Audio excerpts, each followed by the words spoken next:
Hello students, आज हम complete करेंगे प्रेपरेशन मेथड ऑफ हैलोल्केन। तो चलिए इसे स्टार्ट करते हैं from pending method Swarts reaction. Swarts reaction और इसके जैसा एक और है फिनकेल्स्टीन रिएक्शन। ये दोनों रिएक्शन क्या है? हैलोजन एक्सचेंज रिएक्शन है। Halogen exchange reaction. अब एक्सचेंज का मीनिंग होता है चेंज करना। तो इस रिएक्शन में क्या करेंगे, पहले से ही एक हैलोजन लगा होगा, उसको क्या करेंगे, एक्सचेंज करेंगे, चेंज कर देंगे। तो सिंपली स्वार्ट्ज रिएक्शन और हमारा फिनकेल्स्टीन क्या है, हैलोजन एक्सचेंज रिएक्शन है। तो चलिए स्वार्ट्ज रिएक्शन से स्टार्ट करते हैं। तो सिंपली यहाँ पर मैं कोई हैलोल्केन लिख रहा हूँ। सबसे पहले आप क्लोरोएल्केन और ब्रोमोएल्केन में से कोई भी लिख सकते हो। तो स्वार्ट्ज रिएक्शन में हम कौन सा हैलोजन लगाएंगे, इसमें सिंपली आप चेक कर सकते हो, फ्लोरीन को अटैच करेंगे। तो सिंपली AgF से रिएक्शन कर रहे हैं। तो सिंपली यहाँ पर क्या होगा, हैलोजन का एक्सचेंज होगा। इस हैलोजन को रिमूव करेंगे और फ्लोरीन को अटैच कर देंगे। ये हमारा सबसे सिंपल स्वार्ट्ज रिएक्शन हो गया। सिंपली नाम कर सकते हो इसका। 1 पे प्रीफिक्स है फ्लोरो, 1 फ्लोरो इथेन। 1 पे कौन है, फ्लोरो। उसके बाद 2 कार्बन के लिए इथ, सिंगल बॉन्ड के लिए एन। तो सिंपली इसका नेम हो गया। सिमिलरली हम इसको भी यूज़ कर सकते हैं। इन दोनों का सेम यूज़ है। अब सेकंड चेक करते हैं मर्क्यूरस फ्लोराइड को। मर्क्यूरस फ्लोराइड को अब इसको मर्क्यूरस क्यों बोला, क्योंकि आपको पता होगा OUS कब लगता है, जब स्मॉल चार्ज हो।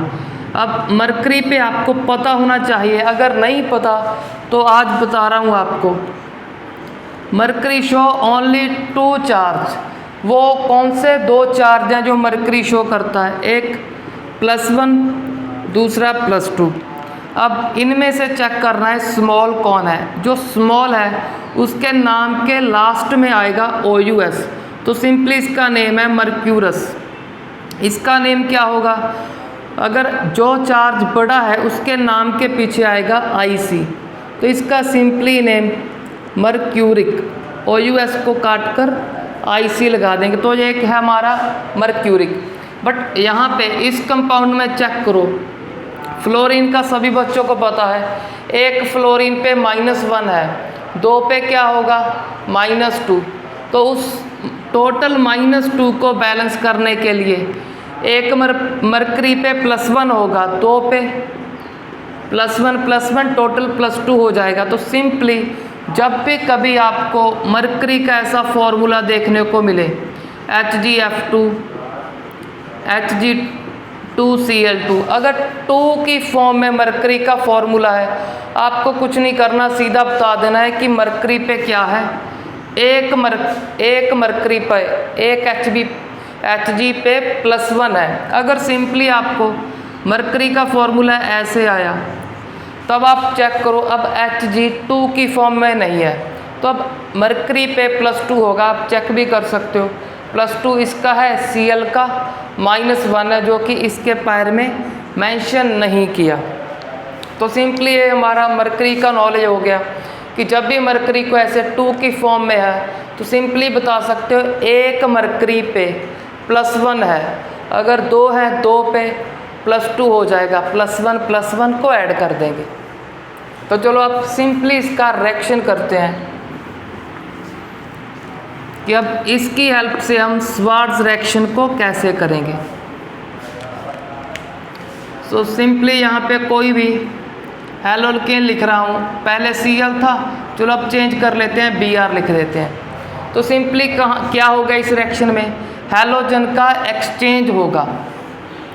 तो Br को करेंगे रिमूव, फ्लोरीन को अटैच कर देंगे। अब चेक करो, हमारे पास फ्लोरीन कितने हैं, फ्लोरीन है 2, बट हमें कितने चाहिए, 1। तो इसके लिए हमें क्या करना पड़ेगा, इस रिएक्शन को बैलेंस करना पड़ेगा। बट इस कंपाउंड में तो एक ही हैलोजन का एक्सचेंज हो सकता है, तो इस कंपाउंड के हम 2 मॉलिक्यूल यूज़ करेंगे। एक F पहले में लगेगा, दूसरा फ्लोरीन दूसरे पे अटैच होगा। तो जब हम एक एक करके 2 Br को रिमूव कर लेंगे तो सिंपली हमारे पास फॉर्म होगा Hg2Br2। तो हमारे पास मर्क्यूरस ब्रोमाइड का फॉर्मेशन हो जाएगा। तो सिंपली आपने लर्न करना है AgF और Hg2F2 को कब यूज़ करोगे, जब आपके हेलो अल्केन में सिर्फ एक हैलोजन होगा। अगर सपोज करो आपके हेलो अल्केन में 2 और मोर हैलोजन हुए, 2 और मोर हैलोजन, जैसे एक एग्जांपल चेक करते हैं CH3 CH2, तो इसको ऐसे लिखते हैं CH3। अब यहाँ पे 2 अटैच कर रहा हूँ मैं, 2 अटैच करने के लिए हमको H को रिमूव करना पड़ेगा, तो Cl अटैच कर दिया। अब चेक करो इस कंपाउंड में क्या है, हमारे पास 2 हैलोजन अटैच हो गए। अगर 2 और यहाँ पे मोर नहीं, यहाँ पे सिंपली आएगा 3, 2 और 3। अगर 2 और 3 हैलोजन अटैच हो गए तो सिंपली हम यूज़ करेंगे इन दोनों कंपाउंड को। आप कोबाल्ट ट्राइफ्लोराइड को यूज़ कर सकते हो इस स्वार्ट्ज रिएक्शन को करने के लिए, और एक SbF3 इस कंपाउंड को यूज़ कर सकते हो। तो सिंपली इनमें से कोई भी यूज़ कर लो। चलो हम एंटीमनी ट्राइफ्लोराइड को यूज़ करते हैं। तो सिंपली यहाँ पे क्या होगा, हमें क्या करना है, हैलोजन एक्सचेंज। तो सिंपली हम अटैच कर देंगे, यहाँ से कॉपी कर रहे हैं CH3 के बाद कौन है, C। इस कार्बन के बाद चेक करो CH3। यहाँ पे क्या लिखोगे, हैलोजन को एक्सचेंज कर दोगे। कौन सा हैलोजन लगाओगे, F। अब इस रिएक्शन को बैलेंस कैसे करें, यहाँ हमारे पास 2 हैलोजन है, यहाँ पे 3 है। तो इसके लिए हम क्या करेंगे, यहाँ पे लिखेंगे 2। अगर 2 लिख दिया तो हमारे पास टोटल 6 फ्लोरीन हो गए, और यहाँ पे लिखेंगे 3। जब 3 लिखेंगे, पहले तो एक को चेक करो, एक में कितने क्लोरीन है, सिंपल 2। अगर एक में 2 है तो 3 में कितने होंगे, 6। तो हमारे पास 6 क्लोरीन हो गए। तो अब हम क्या करेंगे, सिंपली बोल देंगे इस 6 फ्लोरीन में से 2 किस में अटैच होंगे, फर्स्ट मॉलिक्यूल में, नेक्स्ट 2 सेकंड में, जो पेंडिंग 2 बचेंगे वो थर्ड में अटैच हो गए।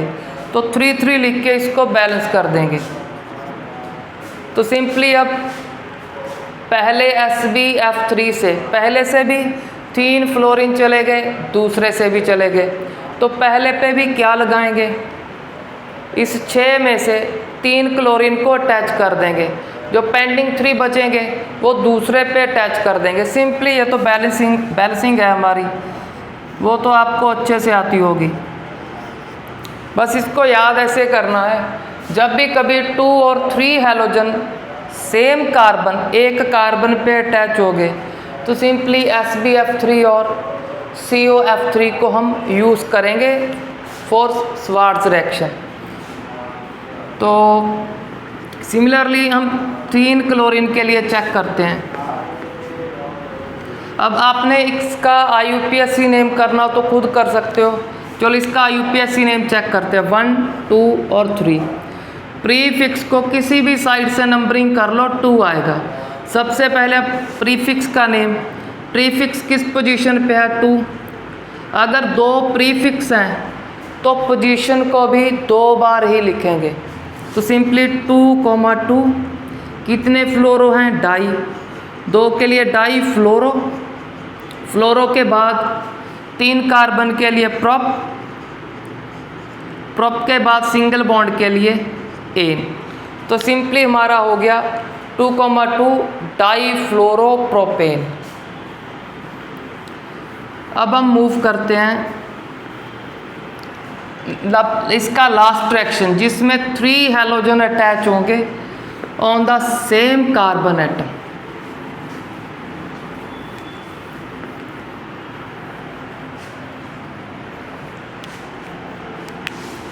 जब भी कभी 3 अटैच हो गए तो सिंपली हम इन दोनों को यूज़ करेंगे, दोनों में से कोई भी यूज़ कर सकते हो। तो CH3 Cl3 लिख देते हैं। चलो अब Br अटैच करते हैं, Br सिंपली इसमें ऐड कर देंगे दोनों में से किसी भी एक को। सिंपली क्या होगा, 3 ब्रोमो यहाँ पे हैं, 3 ब्रोमो को हमारे 3 फ्लोरो एक्सचेंज कर देंगे। CH3C यहाँ पे सिंपली F और F को अटैच कर देंगे तो हमारे पास फॉर्मेशन होगा कोबाल्ट ट्राइब्रोमाइड। तो सिंपली इसका नेम क्या होगा, यहाँ पे प्रीफिक्स है लीस्ट नंबर, बाद में लॉन्गेस्ट चेन। प्रीफिक्स का नेम सबसे पहले। अब कितने प्रीफिक्स हैं, 3, तो पोजीशन को भी 3 बार लिखेंगे, 1 1 1। इसके बाद आएगा ट्राई के बाद फ्लोरो। अब 2 कार्बन के लिए इथ, सिंगल बॉन्ड के लिए एन। तो सिंपली हो गया 1 1 ट्राईफ्लोरो इथेन। चलो आपको एक और न्यू बात बताते हैं नेमिंग के लिए, वो क्या है, सिंपली चेक करो हम कॉमा कहाँ पे लिख रहे हैं। कॉमे को सिंपली लिखेंगे हम काउंटिंग के विचकार, जैसे 1 और 2 आ गया तो सिंपली लिखेंगे 1,2। यहाँ पे चेक करो कॉमा है मेरा मैथ के नंबर के बीच, 1 1 1 के बीच में कॉमा है। और अब जो हाइफन, इस हाइफन को कहाँ लिखना है, इसको याद रखो, नंबरिंग या सिंपली नंबर और इंग्लिश के बीच में लिखना है। जब भी कभी नंबर आया, नंबर और इंग्लिश के जो लेटर हैं उनके बीच में ये हाइफन आएगा, इसको आपको याद रखना है। ये अब पहली बार बता रहा हूँ मैं वीडियो में, क्योंकि पहले तो आपको सिंपली जिस बच्चों को तो आती है वो तो सही है, जिनको नहीं आता उनको तो सिंपली मैं थोड़ी थोड़ी नेमिंग सिखा रहा हूँ साथ साथ। अब थोड़ी बहुत नेमिंग तो हमारा हो गया, अब जो छोटी छोटी कुछ बातें हैं इनको एक एक करके बताऊंगा कि हाइफन कहाँ पे आएगा। नंबर और इंग्लिश के बीच में आएगा हमेशा, और कॉमा सिर्फ नंबर में। इसमें ऐसा मिस्टेक मत कर देना कि यहाँ पे नंबर है, यहाँ पे इंग्लिश है, कहीं आप यहाँ पे भी कॉमा लगा दो, यहाँ पे कॉमा नहीं आएगा। नंबर और इंग्लिश के बीच हमेशा हाइफन आएगा। तो सिंपली हमने नेमिंग भी सीख ली। अब मूव करते हैं नेक्स्ट हैलोजन एक्सचेंज रिएक्शन। अब हमारा नेक्स्ट हैलोजन एक्सचेंज रिएक्शन है फिनकेल्स्टीन रिएक्शन। अब फिनकेल्स्टीन रिएक्शन में कौन सा हैलोजन अटैच करेंगे, उसमें सिंपली अटैच करेंगे आई को अटैच करेंगे। फिनकेल्स्टीन रिएक्शन CH3 CH2 यहाँ पे पहले से कोई भी अटैच कर लो, क्लोरो और ब्रोमो में से। चलो यहाँ पे सिंपली क्लोरो अटैच किया, इसमें ऐड करेंगे sodium iodide in the presence of acetone. Acetone क्या है, एक लेस पोलर सब्सटेंस है, थोड़ा बहुत पोलर होता है बट उसमें मेनली 2 नॉन पोलर पार्ट होते हैं। चलो इस रिएक्शन को, अब सिंपल सी रिएक्शन है, इसको कंप्लीट करते हैं। हैलोजन को क्या करना है, एक्सचेंज। सिंपली सबको पता है Na क्या बनाता है, Cl से अटैच होगा, अगर Br हुआ तो Br से अटैच होगा। सिंपली हमारा NaCl फॉर्म होगा इस रिएक्शन में, और आइडो यहाँ पे लग जाएगा इस कार्बन पे। तो सिंपली यहाँ से लिखना स्टार्ट करते हैं CH3 के बाद CH2 के बाद एक और CH2, यहाँ पे अटैच करेंगे इस I को। तो सिंपली हमारा फिनकेल्स्टीन रिएक्शन कंप्लीट हो गया। अब चेक करो, ये हमारा जो सब्सटेंस है एसीटोन, ये क्या है? लेस पोलर सब्सटेंस है, क्योंकि एसीटोन का सिंपली फॉर्मूला होता है C+O CH3। C+O के दोनों तरफ CH3, इसको बोलते हैं हम एसीटोन। तो एसीटोन में क्या है? सिंपली हमारा C+O ग्रुप क्या है? सिंपली ये पोलर है, बट ये साइड में है। साइड में क्या है? नॉन पोलर पार्ट है, नॉन पोलर पार्ट। अब हमारा NaCl चेक करो, NaCl क्या है? NaCl तो होता है पोलर, क्योंकि सभी को पता है पोलर किसे बोलते हैं हम? पोलर उसको बोलते हैं जिसमें पॉजिटिव और नेगेटिव होता है। तो अगर ये पोलर है, पोलर क्या इस नॉन पोलर में डिज़ोल्व नहीं होगा। अगर नहीं डिज़ोल्व होगा तो सिंपली नीचे बैठ जाएगा। अब जो सब्सटेंस डिज़ोल्व नहीं होता उसको क्या बोलते हैं? Simply precipitate. तो यहाँ पे NaCl का प्रेसिपिटेट PPT फॉर्म होगा, किसमें? एसीटोन में। कभी भी वाटर में इसका प्रेसिपिटेट नहीं फॉर्म होगा, क्योंकि वाटर में तो ये सॉल्युबल है। क्यों? क्योंकि ये भी पोलर है, वाटर भी पोलर। तो सिंपली नॉन पोलर के कारण इसके प्रेसिपिटेट फॉर्म होंगे। चलो अब हम सिंपल स्टडी करते हैं यहाँ पे कि इसको कैसे याद रखें कि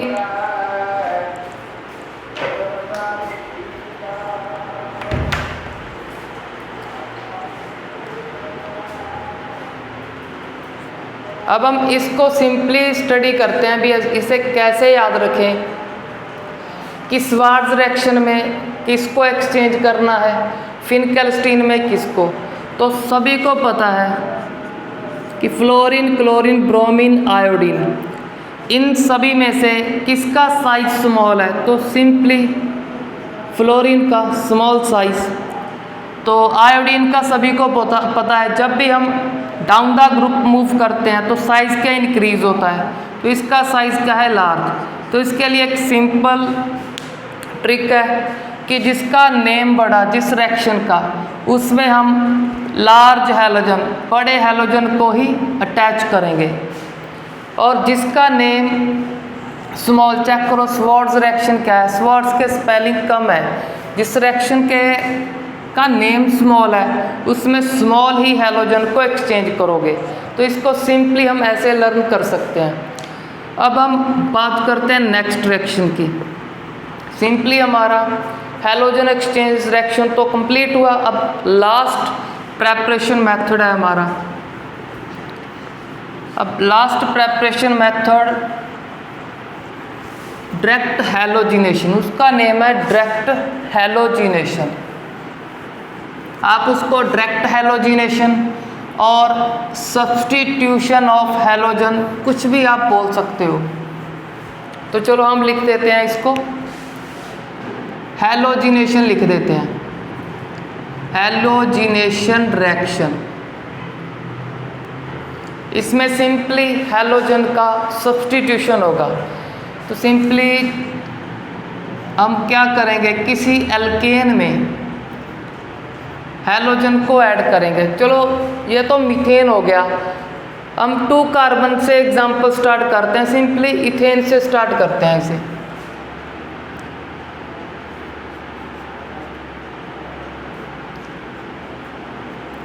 इथेन से स्टार्ट करेंगे जब, अब चेक करो ये रिएक्शन किसकी प्रेजेंस में होगा? ये रिएक्शन होगा सनलाइट की प्रेजेंस में। तो आपको यहाँ पे सनलाइट का साइन लिख सकते हो आप, और सिंपली साइन नहीं लिखना, सनलाइट या लाइट के स्पेलिंग लिख सकते हो। अगर वो भी नहीं लिखना, सिंपली हीट लिख दो। चलो अब इस रिएक्शन की बात करते हैं। अब इस रिएक्शन में होगा क्या? क्लोरीन का क्या करना है हमें? सब्स्टिट्यूशन। सब्स्टिट्यूशन करने के लिए चेक करो, यहाँ पे भी CH3 है, यहाँ पे भी CH3। तो आप क्या करोगे, किसी भी एक, क्योंकि दोनों साइड सेम ग्रुप है, अगर सेम ग्रुप है किसी भी एक को यूज़ कर सकते हो। तो मैं यहाँ पे इसको यूज़ कर रहा हूँ, इसका क्या एक H सब्स्टिट्यूट कर देंगे, H को रिमूव करेंगे। यहाँ से लिख रहे हैं CH3, अगर H को सब्स्टिट्यूट करना है तो H को यहाँ से रिमूव करेंगे तो बचेगा हमारे पास CH2। अब इसके बॉन्ड कंप्लीट करने के लिए एक क्लोरीन को अटैच करेंगे। अब एक H और एक क्लोरीन जो बचा उसका सिंपली HCl। तो हमारे पास यहाँ पे फॉर्मेशन हो गया 1 पे क्लोरो इथेन का। अब हम मूव करते हैं नेक्स्ट रिएक्शन पे। नेक्स्ट रिएक्शन हम प्रोपेन का एग्जांपल चेक करते हैं। अब प्रोपेन में चेक करो, अब ये फर्स्ट कार्बन और लास्ट कार्बन, फर्स्ट और लास्ट क्या है, सेम जैसे हैं, ये भी CH3 ये भी CH3। अब ये क्या है, ये इसमें डिफरेंट ग्रुप है, इसको आप ऐसे सिंपली बोल सकते हो। ये कार्बन कितने कार्बन से अटैच है, सिंपली 1, तो प्राइमरी कार्बन। अब इसको चेक करो, ये कार्बन कितने कार्बन से अटैच है, सिंपली 1, तो ये साइड वाले तो प्राइमरी कार्बन है, बट ये कार्बन दो कार्बन से अटैच है तो सेकेंडरी कार्बन है। तो अब हमें इस रिएक्शन को लर्न करने के लिए एक कंसेप्ट सीखना पड़ेगा। उस कंसेप्ट को सीखने के पहले एक बात और याद रखो, ये रिएक्शन आपने डिटेल में +1 में स्टडी किया था। +1 में आपने स्टडी किया होगा कि ये रिएक्शन क्या है, एक फ्री रेडिकल रिएक्शन है, कि इस रिएक्शन में फ्री रेडिकल का फॉर्मेशन होता है। अब हम मैकेनिज्म को नहीं स्टडी करेंगे, हम सिंपली रिएक्शन को स्टडी करेंगे, रिएक्शन को थोड़ा सा डिटेल में, मैकेनिज्म को नहीं करेंगे। बस आपको इतना याद रखना है कि जब इसका मैकेनिज्म चेक करोगे तो उसमें फ्री रेडिकल का फॉर्मेशन होगा। अगर नहीं चेक करना, अभी यहाँ पे जो पढ़ा रहा हूँ उसको ध्यान से सुनो, आपको मैकेनिज्म चेक करने की ज़रूरत नहीं पड़ेगी।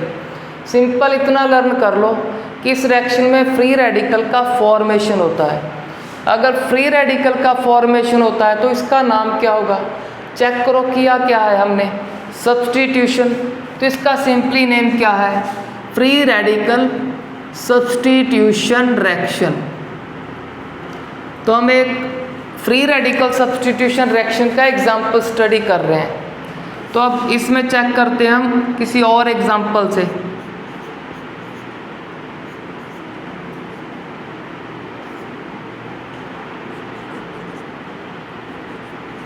इस एग्जाम्पल की हेल्प से हम कुछ लर्न करेंगे। यहाँ पे आप सबसे पहले इस कार्बन को चेक करो, ये कार्बन सिर्फ एक कार्बन से अटैच है, तो ये कार्बन क्या है, ये कार्बन है प्राइमरी कार्बन। अब सिंपली इस कार्बन को चेक करो, ये कार्बन भी सिर्फ एक कार्बन से अटैच है, तो ये भी क्या हुआ हमारा प्राइमरी कार्बन। अब इसको चेक करो, अब ये कार्बन भी सिर्फ एक कार्बन से अटैच है, तो ये भी हमारा प्राइमरी कार्बन। अब प्राइमरी कार्बन को काउंट करो, टोटल हमारे पास कितने प्राइमरी कार्बन है, 3 कार्बन। अब इन 3 कार्बन के पास चेक करो हाइड्रोजन कितने हैं, 3 इसके पास, 3 इसके और 3 इसके, टोटल हो गए 9 हाइड्रोजन। अब जो हमारे पास ये टोटल 9 हाइड्रोजन आए, इस कार्बन को बोलेंगे प्राइमरी कार्बन, और हाइड्रोजन जो प्राइमरी कार्बन से अटैच होगा उस हाइड्रोजन को बोलेंगे हम प्राइमरी हाइड्रोजन।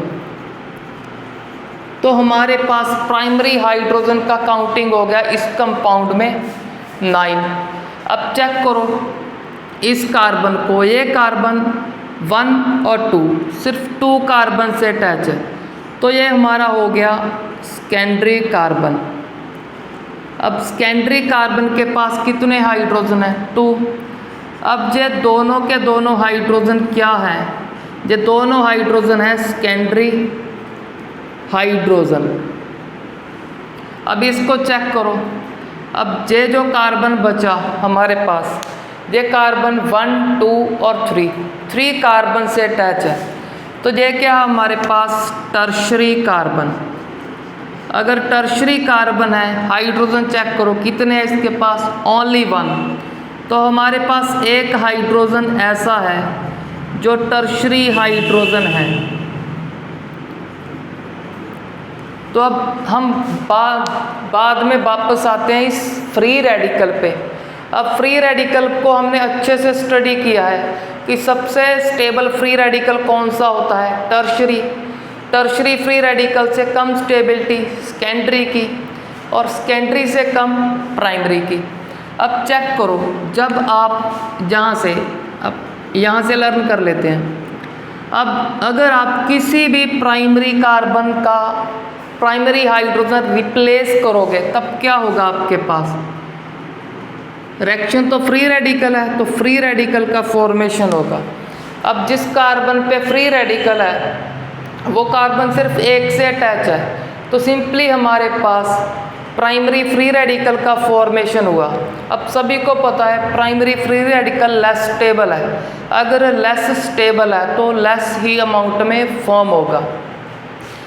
तो इसका जब रिएक्शन करोगे तो कौन सा फ्री रेडिकल ज़्यादा अमाउंट में फॉर्म होगा, सिंपली हम बोलेंगे कि यहाँ से नहीं हम H यूज़ करेंगे, क्योंकि ये तो प्राइमरी फ्री रेडिकल का फॉर्मेशन होगा और प्राइमरी फ्री रेडिकल क्या है, लेस स्टेबल। तो सिंपली हम इस टर्शरी हाइड्रोजन को यूज़ करेंगे। अब टर्शरी हाइड्रोजन क्या है, दोबारा से रिपीट कर रहा हूँ कि जो कार्बन 3 कार्बन से अटैच होगा वो टर्शरी कार्बन से जो H अटैच है वो टर्शरी हाइड्रोजन। अब इस रिएक्शन में जब इसका रिएक्शन करोगे हैलोजन के साथ तो इस H को रिमूव करेंगे सबसे पहले। तो सिंपली इससे हमको क्या लर्न करना है, इससे हमको रिएक्टिविटी लर्न करना है। रिएक्टिविटी मतलब कौन सा हाइड्रोजन सबसे पहले रिमूव होगा, वो हाइड्रोजन सबसे पहले रिमूव होगा जो एक स्टेबल फ्री रेडिकल देगा। अब स्टेबल फ्री रेडिकल कौन दे रहा है, सिंपली हमारा टर्शरी हाइड्रोजन। तो सिंपली बोल देंगे हम रिएक्टिविटी ऑफ हाइड्रोजन। तो सबसे ज़्यादा रिएक्टिविटी टर्शरी हाइड्रोजन का, उससे कम सेकेंडरी हाइड्रोजन, उससे कम प्राइमरी हाइड्रोजन का। और सिंपली अब चेक करते हैं इन तीनों में से कौन सा ज़्यादा और रिएक्टिव होगा। वो रिएक्टिव हो गए हमारे बेंजाइलिक और एलाइलिक। सिंपली चलो इसको इरेज करता हूँ, आपको ये ऑर्डर क्लियर हो गया होगा। अब बचा बेंजाइलिक और एलाइलिक, इसको बाद में क्लियर करेंगे। इसको इरेज करके मैं कंप्लीट ऑर्डर लिखता हूँ, उसको आप नोट कर लेना आप अपनी नोटबुक पे।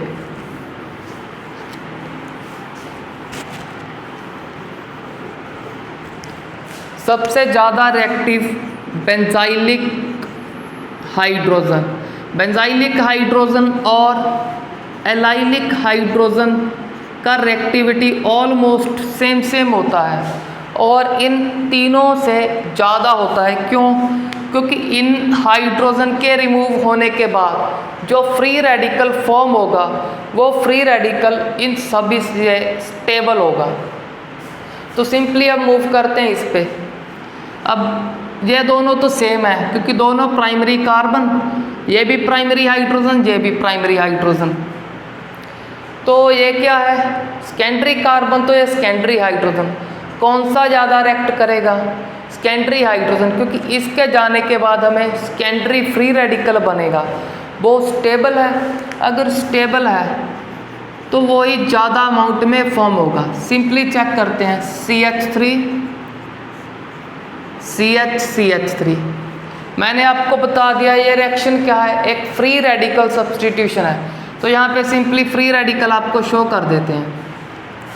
इस फ्री रेडिकल से कौन अटैच होगा, जब मैकेनिज्म में चेक करेंगे वहाँ पे क्लोरीन फ्री रेडिकल होगा। अब क्लोरीन फ्री रेडिकल यहाँ पे अटैच होगा। तो सिंपली बॉन्ड का फॉर्मेशन हो जाएगा। बट कुछ अमाउंट में हमें माइनर प्रोडक्ट भी मिलेगा इस रिएक्शन में। तो चलो मैं सबसे पहले इस ऑर्डर को इरेज कर रहा हूँ, ये आपने नोट कर लिया होगा। अब माइनर को चेक करते हैं, माइनर क्यों फॉर्म हो रहा है।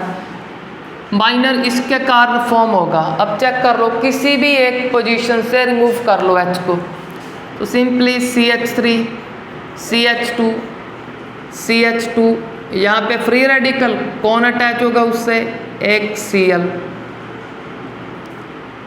तो सिंपली हमारा ये प्रोडक्ट फॉर्मेशन हो गया। इसमें एक मेजर है एक माइनर है। अब ये प्रोडक्ट मेजर प्रोडक्ट है, ये अप्रोक्सीमेटली 55% फॉर्मेशन होगा। अब 100 में से माइनस कर लो, इसका परसेंटेज आ जाएगा हमारे पास 45%।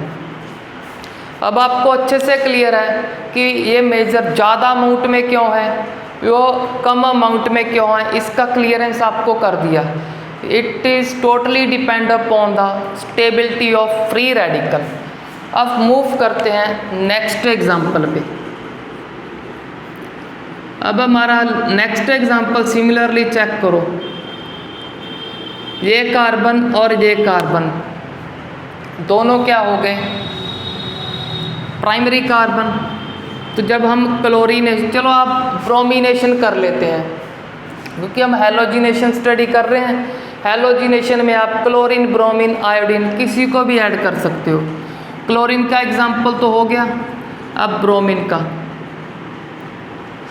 अब सिंपली क्या करेंगे, ये प्राइमरी कार्बन है, ये क्या है सेकेंडरी।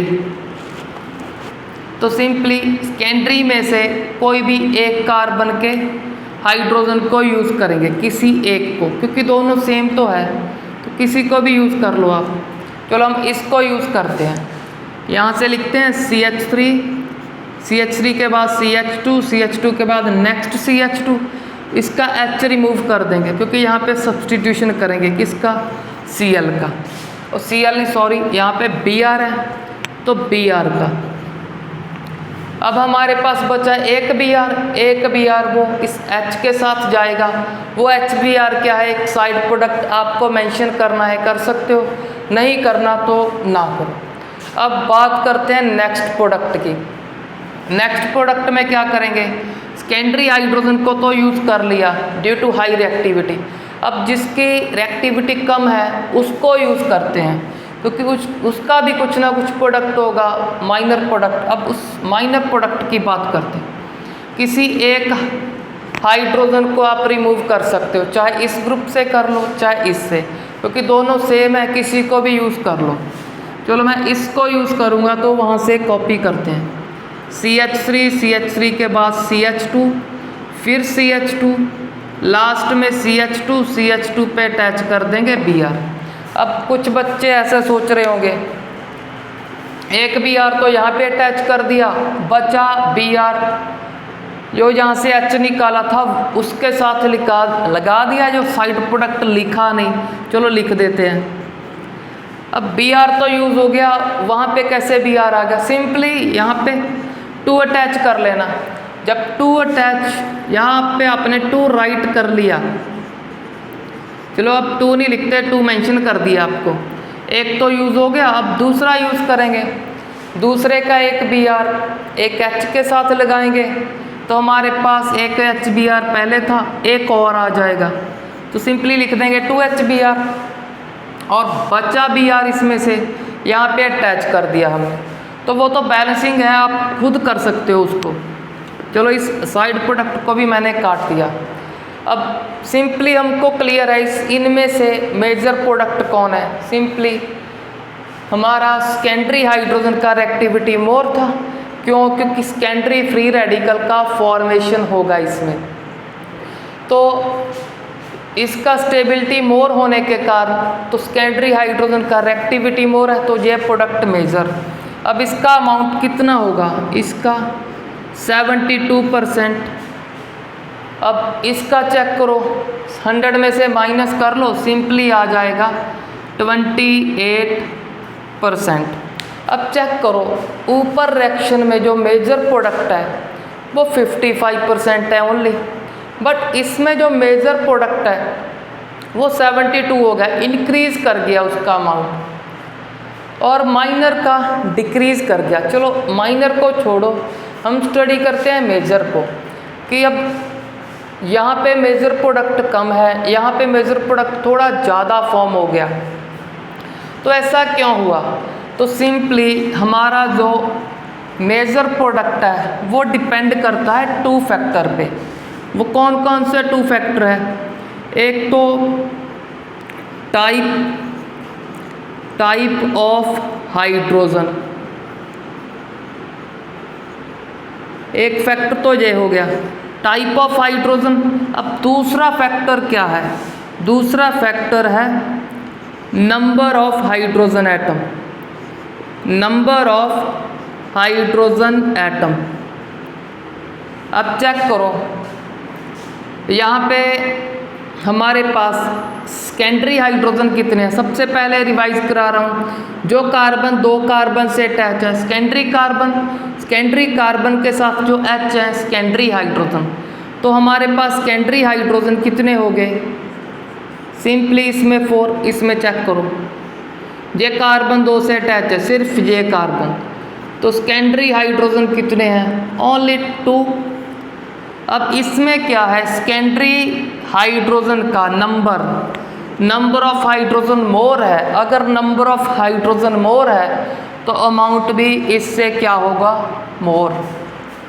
तो सिंपली हमने ये क्लियर कर लिया कि मेजर प्रोडक्ट कहाँ से पता लगेगा? इन 2 फैक्टर से, एक तो टाइप ऑफ हाइड्रोजन से भी, कौन सा हाइड्रोजन ज़्यादा स्टेबल फ्री रेडिकल देगा, जो स्टेबल फ्री रेडिकल देगा उसका प्रोडक्ट भी मोर होगा।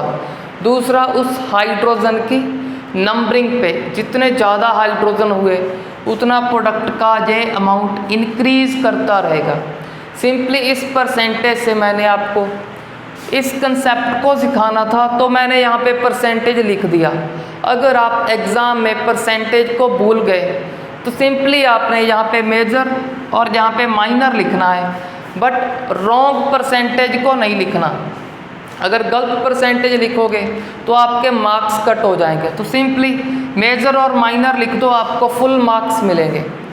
अब मूव करते हैं नेक्स्ट एग्जाम्पल पे। अब नेक्स्ट एग्जाम्पल के लिए चेक करो, यहाँ पे इसका चलो रेक्टेंट तो मैंने इरेज कर दिया। इन प्रोडक्ट का IUPAC नेम आप खुद कर लेना। एक कंसेप्ट और चेक करो ध्यान से, इस रिएक्शन में चेक करो, जे कंपाउंड और ये कंपाउंड दोनों क्या है? आइसोमर।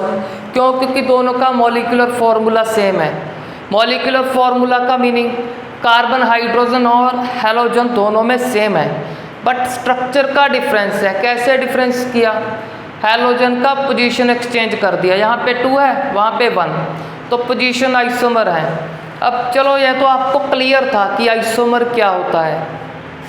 अब इसमें सिंपली स्टडी करते हैं हम कि जो आइसोमर्स होते हैं, आइसोमर्स का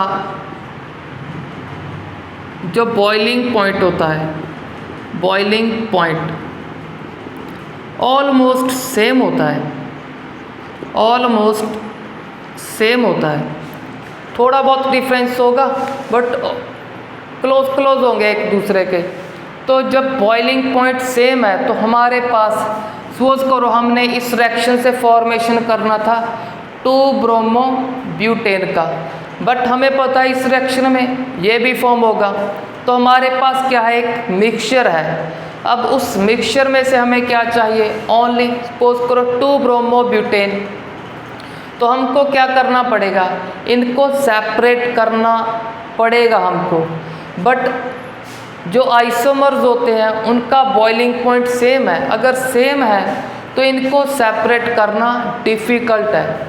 तो सिंपली इस रिएक्शन में क्या एक लिमिटेशन हो गया कि इसमें मिक्सचर मिलेगा, आपको ऊपर भी चेक कर सकते हो, यहाँ पे भी मिक्सचर मिलेगा, तो उस मिक्सचर को सेपरेट करना डिफ़िकल्ट है। तो इसका ये लिमिटेशन हुआ।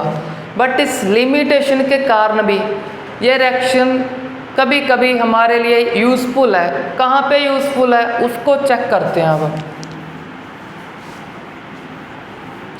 लिमिटेशन होने के बावजूद भी इसके सम यूज़फुल इफ़ेक्ट को स्टडी करते हैं हम।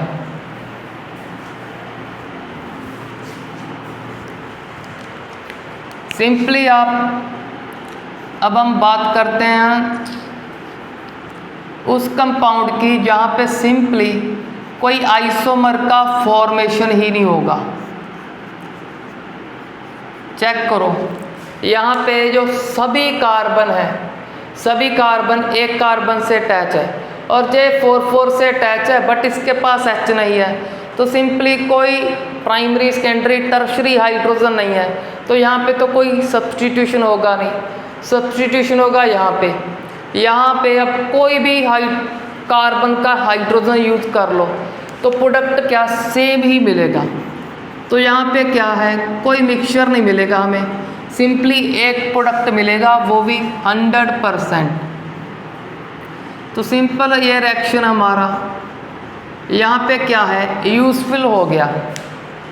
एक क्लोरीन को अटैच किया, एक क्लोरीन को इस H के साथ रिमूव कर देंगे, HCl।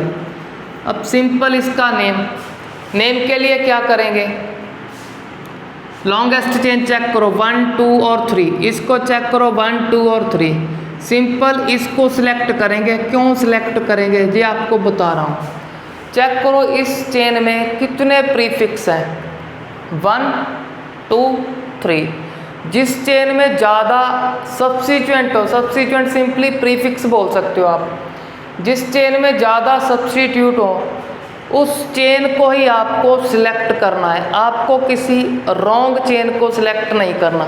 रॉन्ग क्या है, जिसमें सब्स्टिट्यूएंट सिंपली प्रीफिक्स कम हुए उसको नहीं सिलेक्ट करना। इसमें ज़्यादा है तो इसको ही सिलेक्ट कर रहे हैं। अब इसका नंबरिंग सिंपली हम करेंगे यहाँ से। अगर यहाँ से किया तो प्रीफिक्स का नंबर चेक करो, इसको 1, इसको 2 और इसको भी 2, तो इसका टोटल करो हो गया 5। अगर कोई बच्चा, कोई भी स्टूडेंट यहाँ से करेगा, अब चेक करो इन दोनों का नंबर, इसका भी 2 इसका भी 2, बट इसका क्या है 3। अब प्लस करो तो प्लस हो गया 7। अब जो ये बात आपको बता रहा हूँ इसको बोलते हैं लीस्ट लोकेंट रूल। तो लीस्ट नंबर, लीस्ट सम कहाँ पे आया, लीस्ट सम आया हमारा सिंपली जब हमने नंबरिंग किया था राइट से, तो तब सम क्या आ रहा है, लीस्ट। इसको बोलते हैं लीस्ट लोकेंट रूल। इस लीस्ट लोकेंट रूल को हमें फॉलो करवाना है, बट यहाँ पे लीस्ट सम नहीं है तो लीस्ट लोकेंट रूल को फॉलो नहीं कर रहा है। तो जो लीस्ट लोकेंट रूल को जो नंबरिंग फॉलो करेगी उस नंबरिंग को ही हमें करना है। अब सबसे पहले किसका नेम, इनका तो मिथाइल है, M से स्टार्ट होगा, क्लोरो C से, तो क्लोरो को पहले 1 क्लोरो के बाद इनका नंबर 2, 2 प्रीफिक्स हैं तो 2 बार ही नंबरिंग, 2,2 डाई मिथाइल। अब प्रीफिक्स का नेम हो जाने के बाद लॉन्ग चेन का नेम प्रोप के बाद सिंपली एन, तो सिंपल इसका नेम हो गया। अब हम मूव करते हैं नेक्स्ट इम्पोर्टेंस पे। विलिमिटेशन होने के कारण सेकंड इम्पोर्टेंस चेक करते हैं। एक तो चेक कर लिया कि अब यहाँ पे आइसोमर पॉसिबल ही नहीं थे। अब नेक्स्ट एग्जांपल,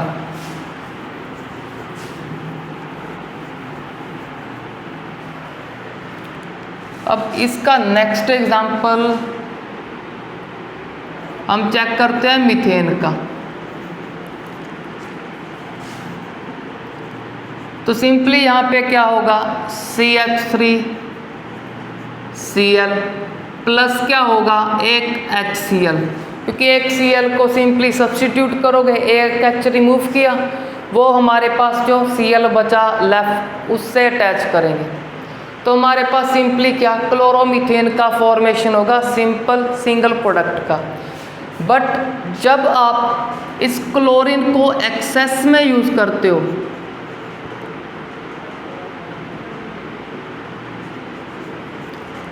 जब क्लोरीन का अमाउंट ज़्यादा हुआ तो ये क्या करेगा, जो एक्सेस क्लोरीन, एक्सेस कब बोलोगे, जब ये तो यूज़ हो गया बट ये पेंडिंग बचा। अब जो क्लोरीन पेंडिंग बच गया, अब वो पेंडिंग क्लोरीन क्या करेगा, अब इस प्रोडक्ट से रिएक्ट करेगा, क्योंकि रिएक्टेंट तो यूज़ हो गया। तो जब इस प्रोडक्ट से रिएक्ट करेंगे हमारे पेंडिंग क्लोरीन, तो क्या होगा, सिंपली सेम रिएक्शन, एक H और एक Cl, इस एक H के साथ एक Cl को रिमूव करेंगे, बचे Cl को यहाँ पे अटैच करेंगे। क्यों, अब चेक करो, एक H रिमूव कर दिया, अगर रिमूव कर दिया तो हमारे पास सिंपली बचा CH2, CH2 के साथ Cl। अब इसका एक बॉन्ड कम है, उस बॉन्ड को कंप्लीट करने के लिए एक Cl बचा, वो Cl अटैच कर देंगे, तो हमारे पास फॉर्मेशन हो गया डाइक्लोरोमीथेन का। अब एक्सेस होने के कारण अब हमारा ये रिएक्टेंट था इस प्रोडक्ट में चेंज हो गया। अब इस प्रोडक्ट से जो पेंडिंग क्लोरीन बचे एक्सेस होने के कारण वो इससे रिएक्ट करेंगे। जब इससे रिएक्ट करेंगे सिमिलर रिएक्शन है, यहाँ से एक H, यहाँ से एक Cl, तो मैंने एरो पर ही लिख दिया माइनस इसके साथ में लिखकर कि एक H और एक Cl रिमूव होगा और प्रोडक्ट क्या होगा, जब एक H रिमूव कर दिया तो बचेगा CH और हमारे दो Cl। अब चेक करो इसके कितने बॉन्ड कंप्लीट हैं, 1 2 और तीसरा H के साथ 3, फोर्थ कैसे कंप्लीट करेंगे, एक Cl जो हमारे पास बचा। अब चेक करो इसका कॉमन नेम क्या है, ये है सिंपली CHCl3। CHCl3 को हम क्या बोलते हैं, क्लोरोफॉर्म, तो सिंपली इसका नेम है क्लोरोफॉर्म। अब एक H और बचा, जब तक हमारे H कंप्लीटली नहीं यूज हो जाते तब तक हमारा एक्सेस क्लोरीन रिएक्शन को स्टॉप नहीं करेगा। अब एक H, इससे भी हमारे एक्सेस क्लोरीन रिएक्ट करेंगे, इस H को एक Cl के साथ रिमूव होना पड़ेगा, बचा एक Cl अटैच होगा, तो सिंपली हमारे पास C और 3 Cl तो पहले थे, एक Cl को और अटैच करेंगे इसका बॉन्ड फॉर्मेशन कंप्लीट करने के लिए। अब चेक करो इस रिएक्शन में क्या क्या फॉर्म हो रहा है हमारा, सिंपली इसमें एक तो ये फॉर्म हो गया डाइक्लोरोमीथेन। अब चेक करो और क्या फॉर्म हुआ, और फॉर्म हो गया ट्राइक्लोरोमीथेन। ट्राइक्लोरोमीथेन जिसे आप क्लोरोफॉर्म भी बोल सकते हो। Last is carbon tetrachloride, carbon tetrachloride. अब चेक करो इस रिएक्शन में मैंने प्रोडक्ट मेन प्रोडक्ट वहाँ पे लिख दिए। अगर आपको इसको नोट करना था ये प्रोडक्ट कैसे फॉर्म होंगे तो आप सिंपली वीडियो को पॉज करके आप इस रिएक्शन को नोट कर लेना। वैसे तो आपने इसको +1 में स्टडी किया होगा, अगर फिर भी भूल गए तो पॉज करके नोट कर लेना।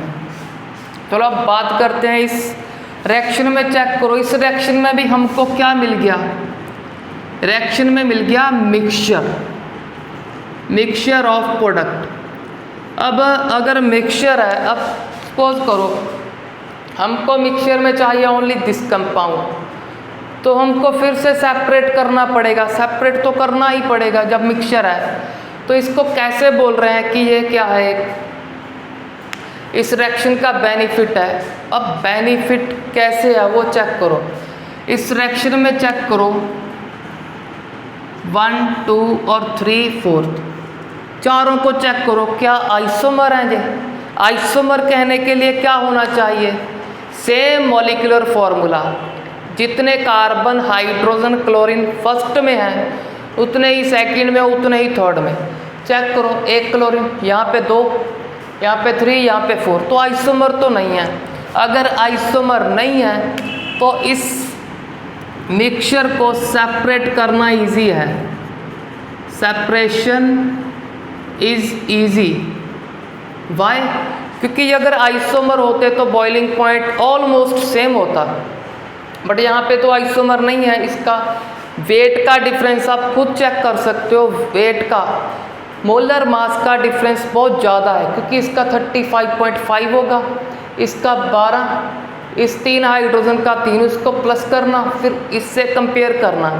इसमें चेक करो सीधा, एक का 35.5, 2 का 71, सीधा इस 2 क्लोरीन का ही 71 है, और एक्स्ट्रा इसका भी ऐड करना है। इसमें और इंक्रीज़ होगा वेट, इसमें तो बहुत ज़्यादा इंक्रीज़ हो जाएगा 4 क्लोरीन के साथ। तो सिंपली जब मोलर मास का डिफरेंस बहुत ज़्यादा हो तो बॉइलिंग पॉइंट का डिफरेंस भी ज़्यादा होता है। अगर बॉइलिंग पॉइंट का डिफरेंस ज़्यादा है तो सेपरेशन क्या है, इजी किस मेथड से, by fractional distillation. Fractional distillation, हमारा फ्रैक्शनल डिस्टिलेशन में हम क्या करते हैं, सिंपली हीट करते हैं। ये कहाँ पे यूज़फुल है, ये सिर्फ वहाँ पे यूज़फुल है यहाँ पे बॉइलिंग पॉइंट का डिफरेंस काफ़ी ज़्यादा हो। तो सिंपली जिसका इसमें से बॉइलिंग पॉइंट कम होगा उसके वेपर जल्दी फॉर्म हो गए, अगर जल्दी फॉर्म हो गए तो उसको साइड पे कलेक्ट कर लेंगे। उसके बाद बारी आएगी दूसरे की, जिसका बॉइलिंग पॉइंट पहले से थोड़ा ज़्यादा होगा, इसका ज़्यादा होगा, क्योंकि इसका मास ज़्यादा है तो बॉइलिंग पॉइंट ज़्यादा। तो ये सेकेंड नंबर पे मोर हीट पे वेपर बनेंगे, इसको बाद में कलेक्ट कर लेंगे सेकेंड नंबर पे।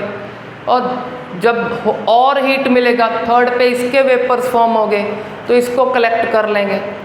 अब जब ये अलग कलेक्ट हो गया तो हमारे पास लास्ट में क्या बचा, CCl4। तो सिंपल इस वे से इसका सेपरेशन हो जाएगा। तो यहाँ पर भी ये यूज़फुल हो गया। सपोज करो हमें ये चाहिए था बट इसको भी सेपरेट कर लिया तो इसको फेंकेंगे नहीं, कभी भी जब इसका ज़रूरत पड़ा तब इनको यूज़ कर लेंगे हम। वैसे भी आपको पता है क्लोरोफॉर्म को तो एज अ एनेस्थेटिक यूज़ किया जाता है।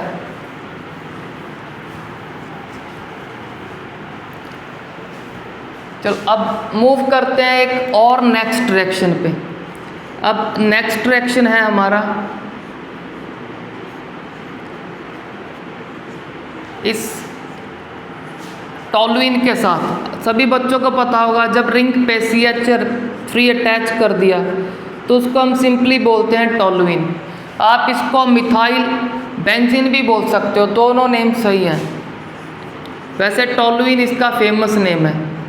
तो सिंपली यहाँ पे लाइट और सनलाइट का साइन लिखेंगे। अब रिएक्शन कहाँ पे करोगे, अब रिएक्शन सिंपली यहाँ पे होगा। क्यों होगा, आपको प्रोडक्ट फॉर्मेशन के बाद क्लियर करते हैं इसको।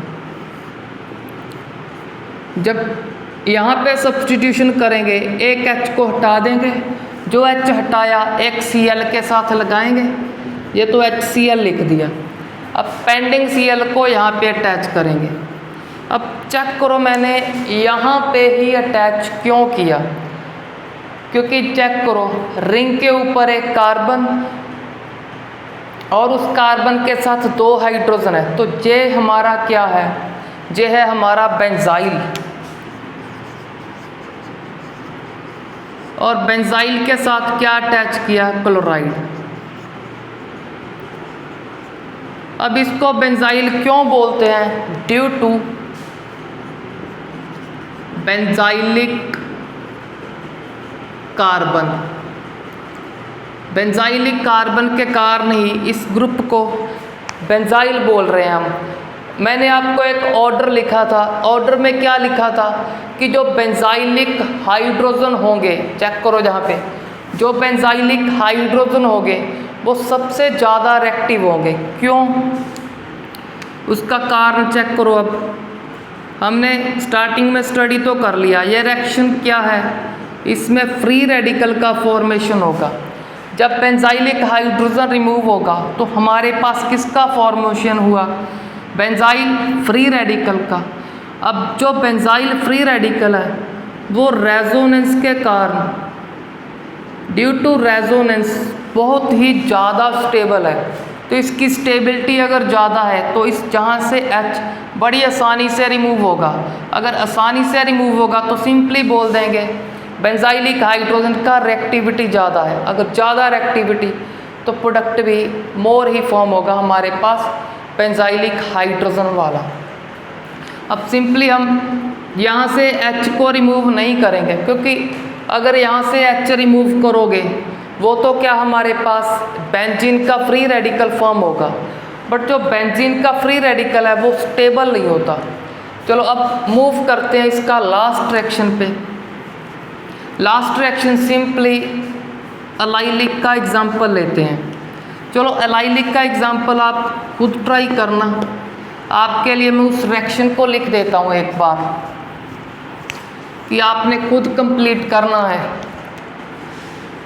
CH2 डबल बॉन्ड CH, जिन दो कार्बन में डबल बॉन्ड उससे नेक्स्ट कार्बन एलाइलिक कार्बन। अब एलाइलिक हाइड्रोजन का रिएक्टिविटी सबसे ज़्यादा, तो सिंपली आप यहाँ पे इसका सब्स्टिट्यूशन करवा लेना। अब हम मूव करते हैं। हमने क्लोरीनेशन भी सीख लिया, ब्रोमीनेशन भी सीख लिया, अब बचा हमारे पास आयोडोनेशन। क्लोरीनेशन और ब्रोमीनेशन तो हुए डन, अब आयोडोनेशन। अब आयोडोनेशन को करने के लिए HI का यूज़ करेंगे। जब HI का यूज़ करेंगे, चेक करो अब क्या फॉर्म होगा। एक H के साथ I को रिमूव करोगे तो HI। अब यहाँ पे क्या पेंडिंग बचा, CH3 CH2, इस CH2 के साथ एक I, तो हमारे पास फॉर्मेशन हो गया आइटो इथेन का। अब इस रिएक्शन में एक प्रॉब्लम है, वो प्रॉब्लम क्या है, जो हमारा HI है, HI क्या है, एक स्ट्रॉन्ग रिड्यूसिंग एजेंट है। रिड्यूसिंग एजेंट, इसका क्या मीनिंग है, रिड्यूसिंग एजेंट जो H प्रोवाइड करता है, इसको दोबारा से H प्रोवाइड करेगा, इथेन का फॉर्मेशन करेगा और एक I2 का, आयोडीन का। तो यह रिएक्शन क्या हो जाएगी, रिवर्सिबल, दोबारा से हमें प्रोडक्ट का फॉर्मेशन मिल जाएगा। तो इस बैकवर्ड रिएक्शन को प्रिवेंट करने के लिए, इस बैकवर्ड रिएक्शन को रोकने के लिए हमें इस स्ट्रॉन्ग रिड्यूसिंग एजेंट को रिमूव करना पड़ेगा इस रिएक्शन में से। अब इस स्ट्रॉन्ग रिड्यूसिंग एजेंट को कैसे रिमूव करेंगे, तो इस रिएक्शन में एक स्ट्रॉन्ग ऑक्सीडाइजिंग एजेंट को यूज़ करेंगे। कैसे यूज़ करेंगे अब चेक करो, या कौन सा यूज़ करोगे आप, HiO3, सिंपली इसका नेम है आयोडिक एसिड, आप इसको यूज़ कर सकते हो। नहीं, बहुत सारे स्टूडेंट्स को पता होगा नाइट्रिक एसिड क्या है, एक स्ट्रॉन्ग रिड्यूसिंग एजेंट है, स्ट्रॉन्ग ऑक्सीडाइजिंग एजेंट, आप इसको यूज़ कर सकते हो। इसको नहीं यूज़ करना तो लास्ट ऑप्शन मर्क्यूरिक ऑक्साइड।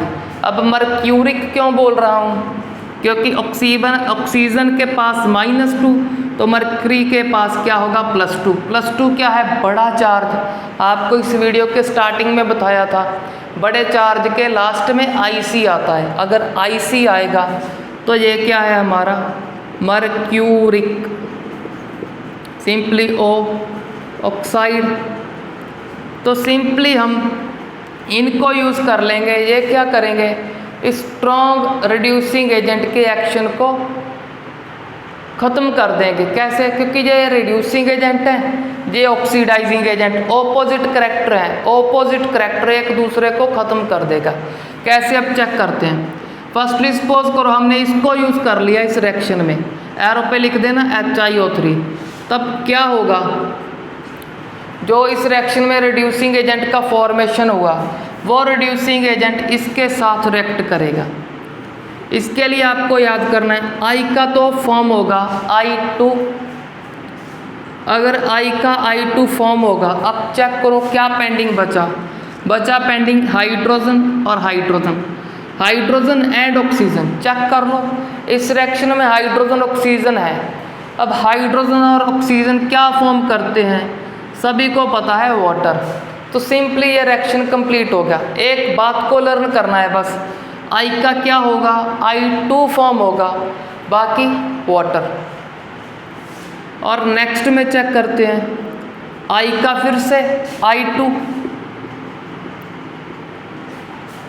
और H and O, H and O का क्या होगा? वाटर। अब N का क्या करें, उसको कैसे याद रखें कि N क्या करेगा? सिंपली चेक करो, जे है एक रिड्यूसिंग एजेंट, जे क्या है? Oxidising agent. ऑक्सीडाइजिंग एजेंट क्या करता है? किसी दूसरे का ऑक्सीडेशन, तो खुद का रिडक्शन। तो इस खुद का रिडक्शन होगा, उस रिडक्शन से याद रखना आप कि ये N क्या फॉर्म करेगा? Nitrogen dioxide. अब इस रिडक्शन को कैसे याद रखें? जिस बच्चों को ऑक्सीडेशन स्टेट अच्छे से फाइंड करना आता है वो तो इसे ईजिली अंडरस्टैंड कर जाएंगे। जिनको नहीं आता तो पहले अपना +1 का रेडॉक्स चैप्टर क्लियर करो। तो चलो, अब जिन बच्चों को आता है अच्छे से ऑक्सीडेशन स्टेट फाइंड करना, उनको बता रहा हूँ। अब यहाँ पे चेक करना, आपको फाइंड करना आता होगा कि नाइट्रोजन का चार्ज +5 है। अब यहाँ पे चेक करो, एक ऑक्सीजन पे -2, 2 पे -4। अगर 2 पे -4 है तो -4 को बैलेंस कौन करेगा? +4। सिंपली नाइट्रोजन का पता चल गया +4। अब चेक करो, नाइट्रोजन +5 से +4 जा रहा है। +5 से +4 जाने के लिए गेन करे या लूज? तो सिंपली सभी को पता है, एक जब ऐड होगा, गेन होगा, तो इलेक्ट्रॉन गेन होने के बाद +4 पे जाएगा। तो सिंपली हमने चेक कर लिया, इसका क्या हो गया? रिडक्शन हो गया। क्यों? क्योंकि ऑक्सीडाइजिंग एजेंट का रिडक्शन होता है, क्योंकि दूसरे की ऑक्सीडेशन करेगा, खुद की रिडक्शन। तो सिंपली यहाँ से लर्न कर लेंगे कि नाइट्रोजन क्या फॉर्म करेगा? Nitrogen dioxide. अब बचा हमारे पास HgO। अब ये कैसे वर्क करेगा? Simply H and O, water. अगर इससे O को रिमूव कर लिया हमने, हमारे पास क्या बचा? हमारे पास बच गया Hg+2, क्योंकि O पे तो -2 था, -2 इस +2 से अटैच था। अगर -2 को रिमूव कर दिया तो बचा +2। अब +2 के साथ कौन लगाओगे? I नेगेटिव को। तो इस रिएक्शन में आपने I2 का फॉर्मेशन नहीं करना, क्योंकि इस रिएक्शन में चेक करो, इस I नेगेटिव को एक मेटल मिल रहा है। यहाँ पे चेक करो, कोई मेटल नहीं था, ना इसमें कोई मेटल है ना इसमें कोई मेटल, बट इसमें मरकरी एक मेटल है। तो मेटल के साथ हमारा, क्योंकि मेटल पे पॉजिटिव है, उस पॉजिटिव से I नेगेटिव अटैच होगा। अब इसका प्रोडक्ट फॉर्मेशन कर दो, 1 यहाँ पे 2 यहाँ पे। तो सिंपली हमारे पास मर्क्यूरिक आयोडाइड का फॉर्मेशन होगा। तो सिंपली हमारे ये ऑक्सीडाइजिंग एजेंट इस रिड्यूसिंग एजेंट को इन कंपाउंड में चेंज कर देंगे। जब इन कंपाउंड में चेंज होंगे तब कोई रिवर्सिबल रिएक्शन नहीं होगा, हमारे पास प्रोडक्ट फॉर्मेशन लार्ज अमाउंट में हो जाएगा। तो इस वीडियो के साथ हमारा प्रेपरेशन ऑफ हैलोकेन हुआ कंप्लीट। अब नेक्स्ट वीडियो में हम प्रेपरेशन स्टडी करेंगे हैलोरीन्स का। तब तक के लिए आप इन प्रेपरेशन से अच्छे से नोट्स बनाओ और उसको अच्छे से लर्न करो। Thanks for watching the video.